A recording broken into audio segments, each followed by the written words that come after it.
que llegabas, ya deseaba que venías, ya esperaba estar. Hola amigos, bienvenidos. Hoy Producciones Xitle trae para ustedes una nueva cápsula cultural. ¿Les gusta la poesía? En Cuautla hay talento poético. Es por eso que platicamos con Aida Valdepeña, una excelente escritora. Acompáñenos a ver la entrevista. Soñaba adivinarte aparecer tras la rendija, ya esperaba estar cerca de ti.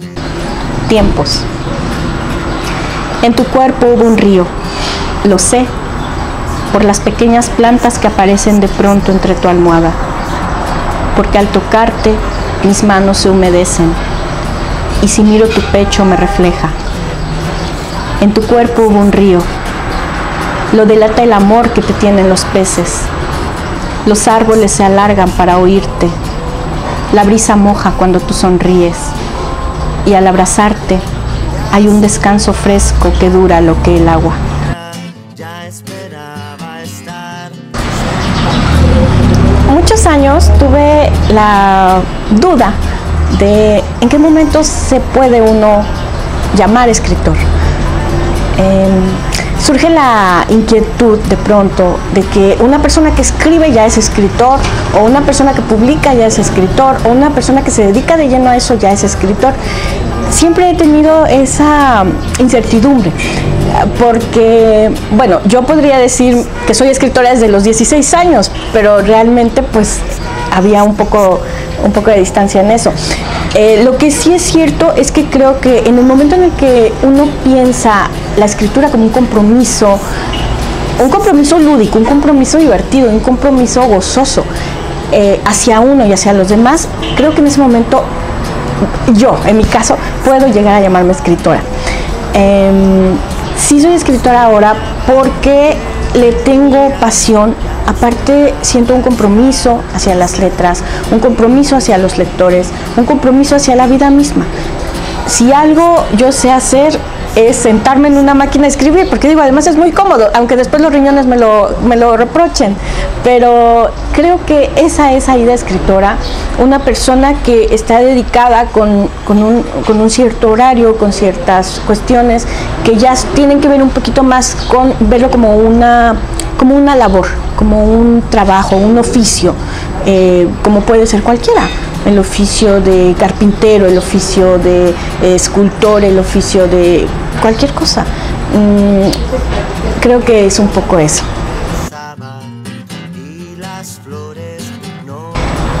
Me acercó a la lectura el sueño, porque yo no podía dormir. Entonces para mí era muy fácil caer rendida en los brazos de Morfeo después de leer unas cuantas páginas. Entonces en la preparatoria yo tenía un maestro muy interesante que siempre nos decía que antes de dormir debíamos leer. Yo no sé si nos lo decía con la intención de que para poder quedarnos dormidos, pero a mí me pasaba eso. Entonces yo empecé con un libro que se llama, afortunadamente todavía está en circulación, Cuentos Hispanoamericanos. Entonces traía cuentos de todo tipo. Era un libro de este tamaño, rojo, con muñequitas como matriuscas en la portada, lo recuerdo porque aún lo tengo. Y ya no recurro a él para el sueño, y ahora recurro a él para lectura de verdad. Entonces yo leía unas cuantas páginas y me dormía. Y quizás en los sueños algún mecanismo extraño se daba por ahí, eso es una certeza, que me acercaba a la lectura. Entonces de pronto para mí Borges o los caminos que se bifurcan y Borges para mí eran completamente cosas extrañas, completamente cosas marcianas que yo no entendía, pero poco a poco se fueron volviendo parte de mi cotidiano, parte de mi ser, de mis sueños. Y los sueños me los revelaron después en la realidad. Entonces yo dije, bueno, qué maravilla. Yo estaba conociendo a Borges a los 14 o 15 años. Que vaya, ya es un poco grande, pero tomando en cuenta que a lo mejor aquí la lectura no es una cuestión obligada desde pequeños, que debiera hacerlo, sino que nada más de pronto, de un momento a otro, nos meten a la lectura. Y bueno, pues afortunadamente tuve esa dicha de encontrarme con este maestro que me dice, bueno, ve a Borges y ve al jardín de senderos que se bifurcan y duérmete si quieres, pero grábatelo en el inconsciente. Creo que fueron varios momentos. Un primer momento me sucedió con una maestra en la secundaria, creo que es el recuerdo más lejano que tengo, de que ella nos contó en una ocasión cómo vivían los escritores. Entonces, la imagen fue tan visual. Ella era una excelente narradora, yo supongo que incluso escribía porque le gustaba mucho, era muy apasionada de la vida de los escritores. Entonces ella nos decía, es que imagínense, estaba lloviendo, recuerdo que estaba lloviendo y yo iba en tercero de secundaria, tercero de, tengo todavía ese recuerdo. Entonces mi salón daba digamos que a la calle, pues estaba en alto y daba a la calle, entonces estaba lloviendo y estaba nublado y ella decía, es que se imaginan, por ejemplo, ahorita en algún lugar del mundo debe haber un escritor bajo un candil escribiendo algunos poemas con esta lluvia, tomándose un café. Entonces yo dije, ay, wow, es la maravilla, yo quiero ser ese escritor que esté bajo la lluvia haciendo.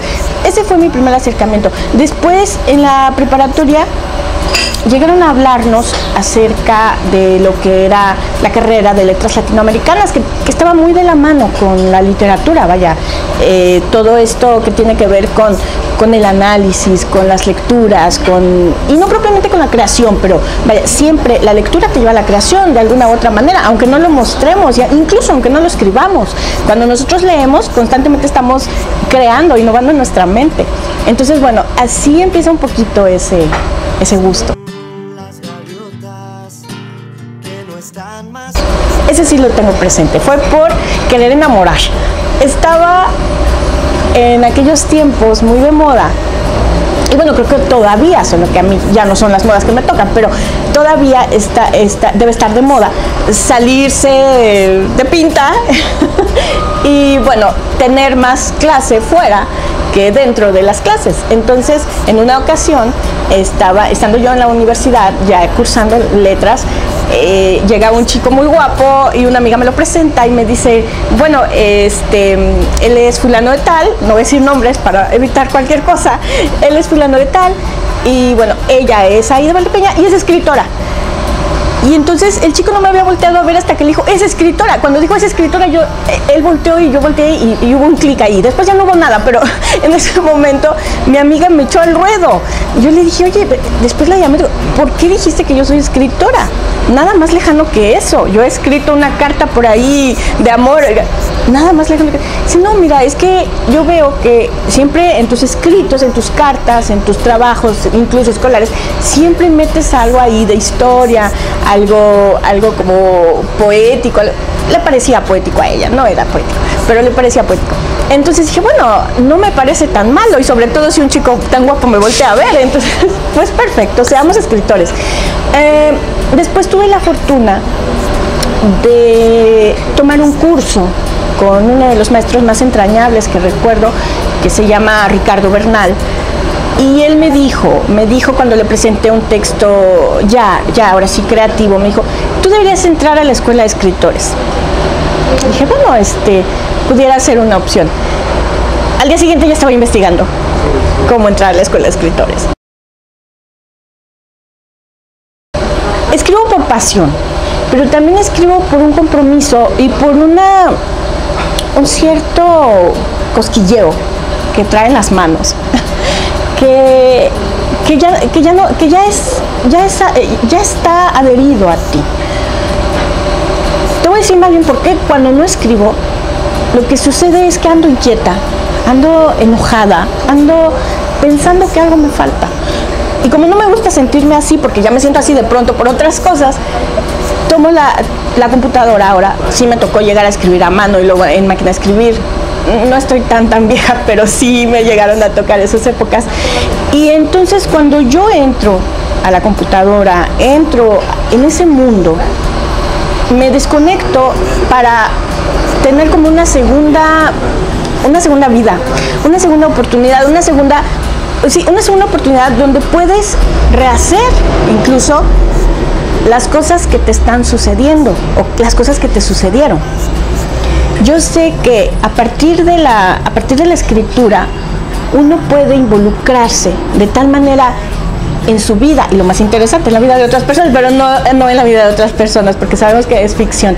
Pero vaya, en ese referente de otras personas, en ese referente de los personajes, en ese referente de la esencia, de la naturaleza, etcétera, se puede uno involucrar de tal forma que volverlo como un molde, como algo que uno puede llegar a modelar. Entonces, a lo mejor algo me pasó en la vida real y no me gustó, pero yo voy a la literatura y de pronto digo, bueno, aquí le voy a cambiar esta parte que no me gustó y la voy a poner para que sí me guste, que sí me adapte. O al revés, también sucede, al revés también. Poesía, ¿por qué escribir?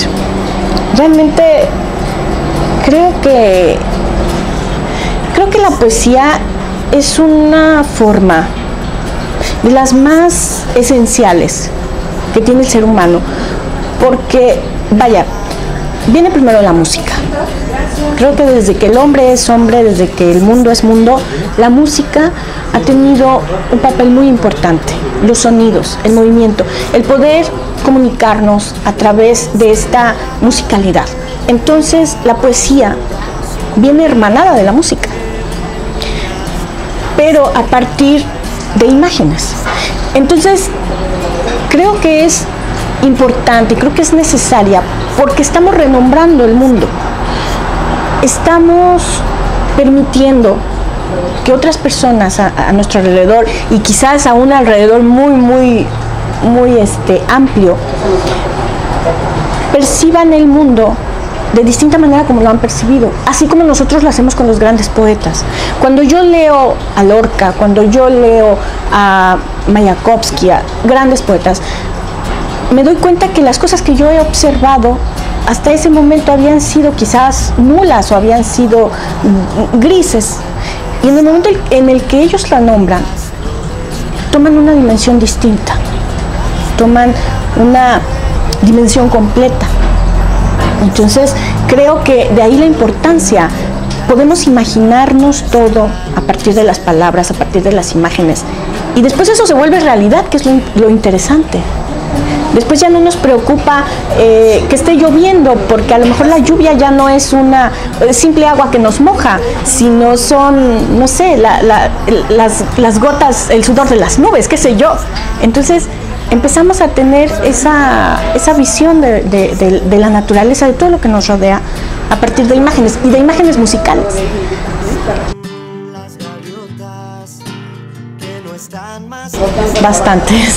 Bastantes. Creo que me apasiona muchísimo la vida de Borges, por supuesto, la vida de Borges, la vida de... Y no solo la vida, sino me refiero a todo el entorno, que vaya, a fin de cuentas es la vida, pero el entorno de su obra.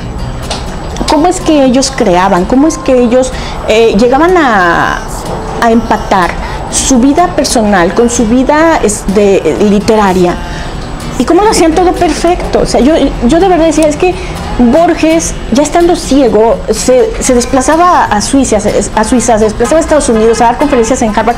Digo, qué maravilla. Y aparte era un tío entrañable, una persona maravillosa. Digo, yo no podría, yo tengo apenas 38 años y ya no puedo.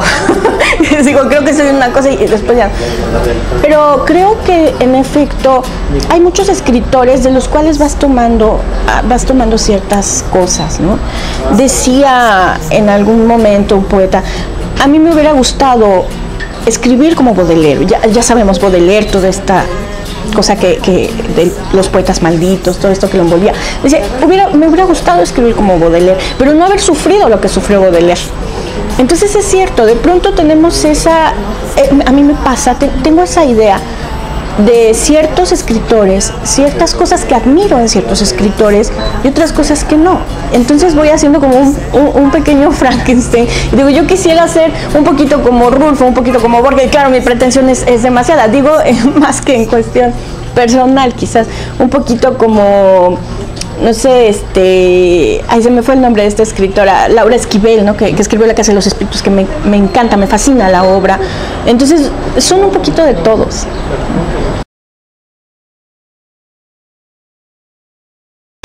Hace poco no tenía un favorito. Vaya, siempre el favorito viene a ser el primero, o el que vio la luz, que en este caso fue Desencuentro. Ese primer poema, pues yo lo hice sin ningún interés, sin ninguna intención, y de pronto solito se fue abriendo paso y se empezó a ver publicado en este lugar, en este otro. Entonces le tengo un especial afecto. Pero ahorita mi favorito, yo creo que sería Tiempos. Tiempos por el hecho de que llegó a ser musicalizado. La poesía y la música, como te decía en un principio, tienen esa hermandad. Pero ya verlo físicamente es de verdad un privilegio. Yo jamás me hubiera imaginado escuchar mis poemas musicalizados, escuchar que había una música que se empataba con el poema, una música que embonaba perfecto con el poema y que incluso mejoraba el poema. Entonces, cuando yo le dije al chico, ¿sabes qué? Por favor ya, porque si no el rating va a bajar. No, entonces a mí me parece que Tiempos en este momento es mi favorito. Es mi favorito por el hecho de que trae acompañado ahí el velo de la música. Fantasmas y no fantasmas, fantasmas y gente real. Sí es cierto, fantasmas en cuanto a emociones. Es cierto, ningún escritor puede decir que está completamente ajeno a la obra, que se separa absolutamente de la obra, digo, a no ser que sean ensayos, y creo que ni ahí, ¿no? Todo siempre lleva ese fulgor del sentimiento, lleva esa impreso en uno mismo, ese toque de emoción. Entonces, en mi caso no es diferente, en mi caso no es distinto. Es cierto, muchas cosas, como te decía también, muchas cosas que te suceden, a lo mejor quisieras que no te sucedieran de esa manera. Entonces, el texto, el escrito, te da la posibilidad de que sea de otra manera. Lo cierto es que también a veces tendemos a engolosinarnos con ese hecho y de pronto ya no se puede separar. Entonces de pronto bueno, es que estoy escribiendo para no ir al psicólogo. no creo que tampoco es por ahí, ¿no? Sí es cierto que hay una catarsis, es cierto que cuando uno termina de escribir, ya sea un poema, un cuento, un relato, una novela, cuando uno termina de escribirlo, sientes que descansaste, que algo dejaste ahí, que cambió en ti y que seguramente cambiará también en el lector, pero no eres del todo consciente de ello, sobre todo cuando realizas narrativa. Cuando estás en la narrativa, los personajes de pronto ya empiezan a tomar un carácter distinto al tuyo. Entonces dices, bueno, a lo mejor yo soy una persona muy miedosa, pero mi personaje es bien valiente y tengo que pensar cómo puede ser un valiente. Entonces sí es importante y sí es necesario y sí es verdad, los fantasmas o los monstruos se vuelcan ahí, pero también es verdad que el escrito toma cierta independencia. Y las flores no dolían. Ay, es muy complicado, pero sucede que yo desde hace poco tiempo decidí que no me iba a pasar más eso, porque sí es frustrante, y sobre todo ahora con las redes sociales, pasa que estás en la página en blanco y como no se te ocurre nada, bueno, entonces voy a Facebook un rato y ese rato se pasan 5 horas. Entonces dije, voy a escribir lo que sea, o sea, lo que sea, aunque sean las vocales, pero yo voy a escribir algo. Entonces decía Hemingway algo muy cierto, decía, si un joven atraviesa por este proceso de la página en blanco, ponlo frente a una pared en blanco, clava un clavo y déjalo que esté ahí 5 horas. Si después de eso no pasa nada, no escribe nada, mínimo se va y se cuelga el clavo. Es un poco lo que me sucede a mí. No tengo alrededor, digamos que muchos distractores cuando escribo. Estoy frente a una pared y tengo que hacerlo porque tengo que hacerlo. Con la poesía es distinto. Con la poesía es muy caprichosa. La poesía no se ajusta muy bien a horarios, no se ajusta muy bien a voluntades de uno. La poesía es más voluntariosa. La poesía es, de pronto se te ocurre algo, de pronto estás como inspirado, se puede llamar, y entonces vas y anotas. Quizás ya al momento de estructurarla sí tiene que haber un trabajo más serio, más formal, pero siempre es un poquito más fortuito. Pero la narrativa no, la narrativa sí tiene que ver un poco más con el oficio. Bueno, ese es mi pensar, muchos pensarán distinto, por supuesto. La narrativa sí tiene que ver con un proceso, quizás horarios, quizás un poquito de esforzarte a que a lo mejor no va a salir todo en la primera, pero algo tendrá que salir. Dicen también por ahí que lo que más cuenta en un escritor es la parte de atrás del lápiz, pues, es el borrador. Entonces yo puedo escribir 10 páginas y quizás de esas 10, una es la rescatable. Entonces creo que no he tenido mucho problema con enfrentarme en la hoja en blanco, porque escribo cualquier sarta de cosas que después tiro, pero a fin de cuentas no tengo ese problema en la hoja en blanco.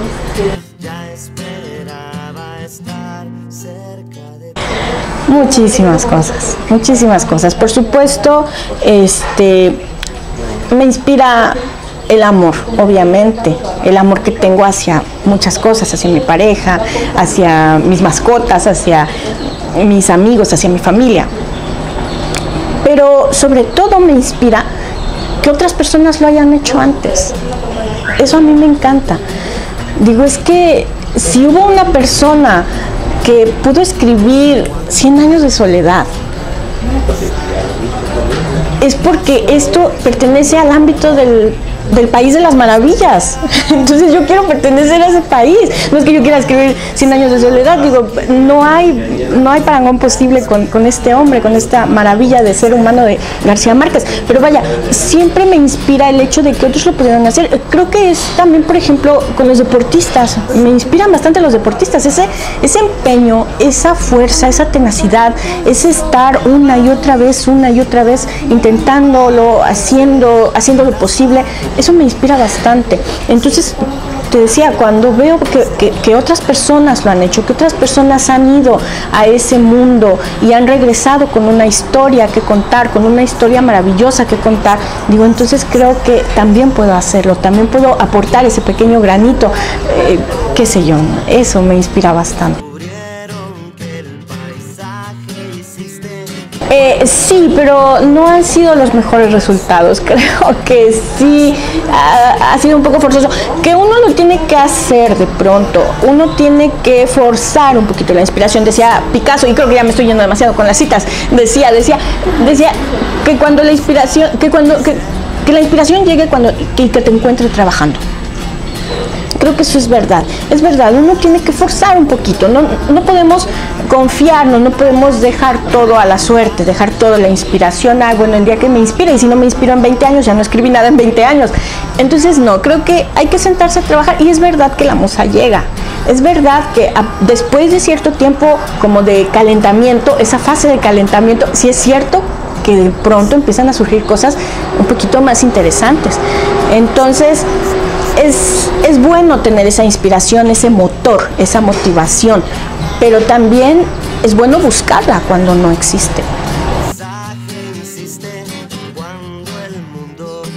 Ay, pues ha sido de verdad una cosa que me ha sobrepasado. Yo me imaginaba esa parafernalia de todos los escritores, pero no en mí, obviamente. Y no quiero decir que mi vida sea una parafernalia, para nada, pero vaya, el hecho de tener la posibilidad de sentarme 2 o 3 horas frente a una máquina a escribir historias, a mí se me hace una cosa fuera de lo común, fuera de lo normal y maravillosa, porque tenemos esa posibilidad de que nuestras letras puedan empezar a crear otros vínculos, a crear otros puentes que te lleven de alguna manera a mundos que a lo mejor no te imaginaste. Yo jamás, hace 15 años yo no me iba a estar imaginando que iba a estar aquí sentada haciendo una entrevista. Entonces para mí eso es fascinante. Es fascinante, por ejemplo, los talleres, la cuestión de los talleres es una retroalimentación. A mí me encanta estar en el taller porque creo que yo aprendo más, y sí es cierto, yo aprendo muchísimo más de mis alumnos que ellos de mí, porque hay una constante plática acerca del proceso creativo, acerca de las corrientes literarias, acerca de todo esto, que es maravilloso. Entonces, si a mí me hubieran preguntado hace 15 años, ¿cómo vas a vivir? Mira, vas a vivir de cierta manera, vas a estar dando entrevistas, vas a estar publicando libros, vas a estar dedicada a escribir, dedicada a dar talleres. Yo no lo hubiera creído, hubiera dicho, ay, sí, por favor, eso es sacarme la lotería. Bueno, me saqué la lotería, yo me siento muy afortunada, y afortunada en el sentido también del apoyo que recibo, porque sí sabemos que no es del todo fácil de pronto decirle a tu pareja, ¿sabes qué? Yo soy escritora, no me molestes las próximas 3 horas porque estoy creando un personaje. Bueno, realmente ellos no lo pueden ver así. En mi caso, tengo la fortuna de recibir ese apoyo constante, ¿no? De decir, bueno, estás un poquito loca, pero me gusta tu locura. Puedes llevar a cabo tu locura. Ritual no propiamente, pero sí me gusta mucho escribir con un aroma que es como de naranja. Creo que ya lo relacioné, es una cierta mnemotecnia, si se puede llamar así, que relaciono el aroma de naranja, de esa esencia de naranja, con te sientas y escribes. Entonces, si me pusieran ese aroma en una fiesta, creo que yo dejaría la fiesta y iría y me sentaría a escribir. Me gusta mucho, relaciono ya, a fuerza de ponerlo diario, ya relaciono. Bueno, empieza a oler a naranja, es hora de empezar a escribir.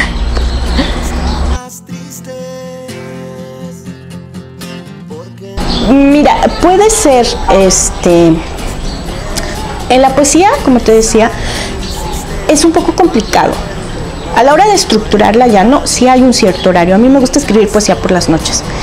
Pero a la hora de la captura de imágenes es variado. Yo puedo ir manejando y de pronto se me ocurre algo y tengo que pararme y escribir la imagen. A la hora ya de estructurar, bueno, sí la estructuro en la noche. Generalmente me gusta estructurarlas en la noche, pero la narrativa sí me impuso un horario, porque era de que escribo, no escribo, hoy sí escribo, mañana no, entonces era un poquito disperso. Y sí, yo procuro escribir todos de lunes a jueves, de 5 de la tarde a 8 de la noche. Aunque en ese horario, digo, estoy escribiendo las vocales, pero yo sé que tengo que sentarme y escribir y algo tiene que salir. Inicialmente se escribe para uno, por supuesto, porque hay ese placer, hay esa cuestión que incluso a veces borras.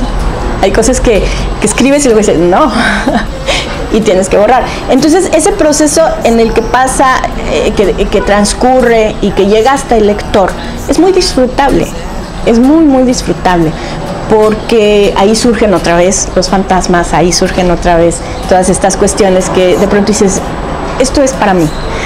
Lo escribí, pero se queda para mí. Pero obviamente sí pienso después en el lector, porque creo que esa es la tríada perfecta, ¿no? El escritor, la obra y el lector. Entonces, a mí me gusta que me lean, por supuesto, me gusta saber que de pronto a alguien le hizo cosquillitas un poema, que de pronto a alguien le gustó lo que escribí. Es muy gratificante. Creo que ese es el aplauso del escritor, el aplauso real del escritor, el momento en el que alguien lee tu obra. Sí, por supuesto que sí, pero no todas. Aunque vaya, todo es una experiencia que uno va depurando, es como un destilado.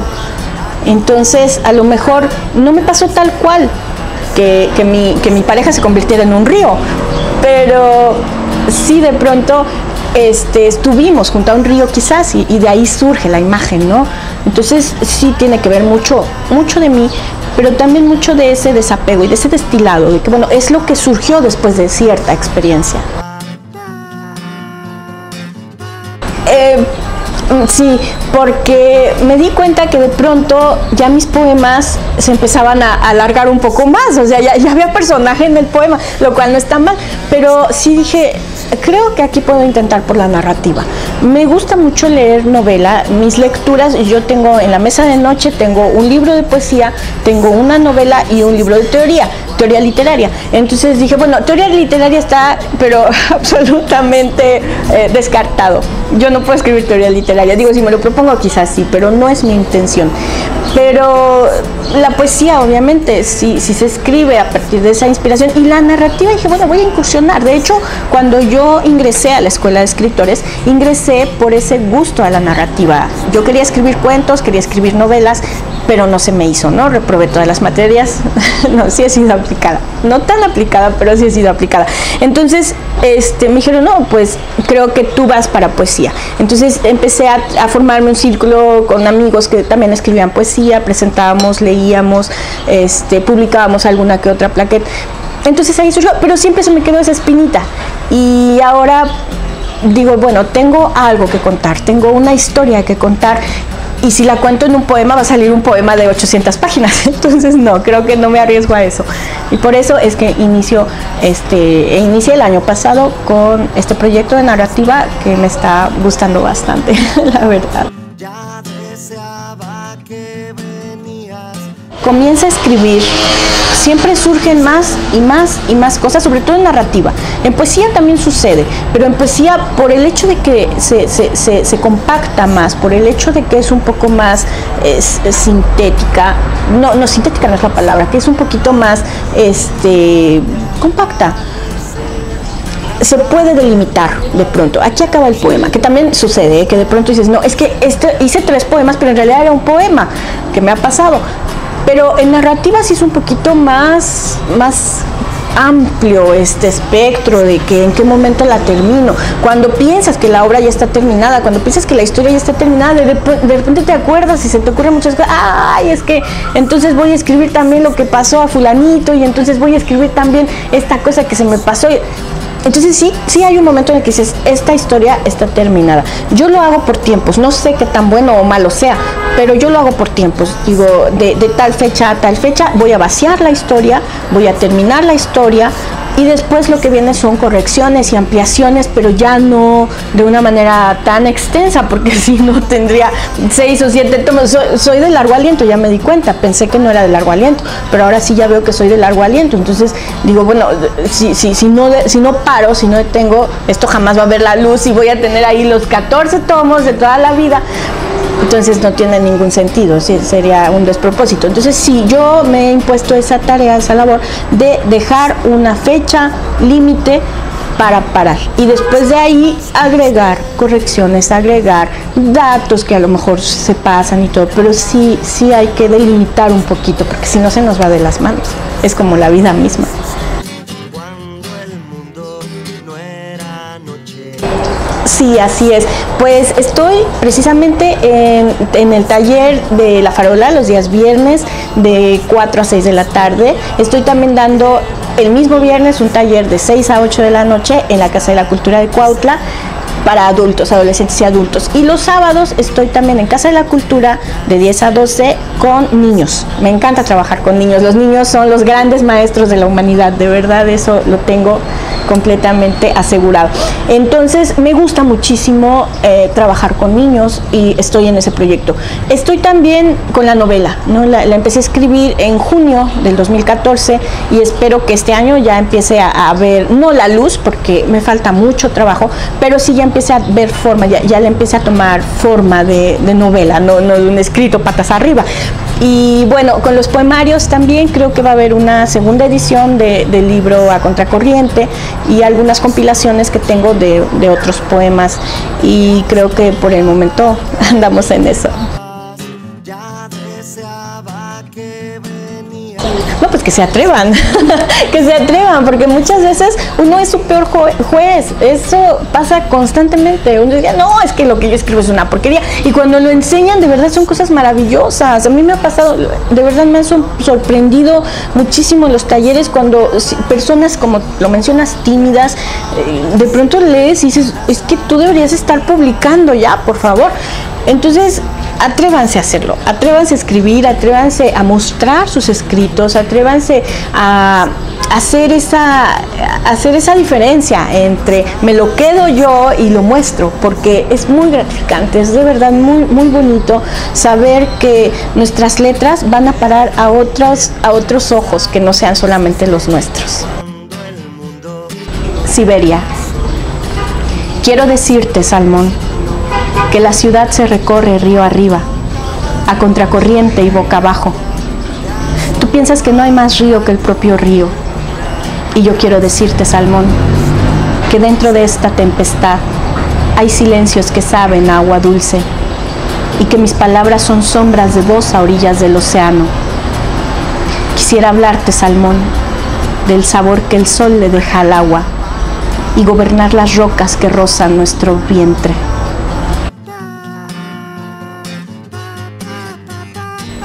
Bueno amigos, hasta aquí la entrevista de la cápsula, espero que hayan pasado un momento muy agradable, no se olviden darle me gusta a nuestra página en Facebook Producciones Itle, escríbanos a nuestro correo produccionesitle@hotmail.com, hasta la próxima.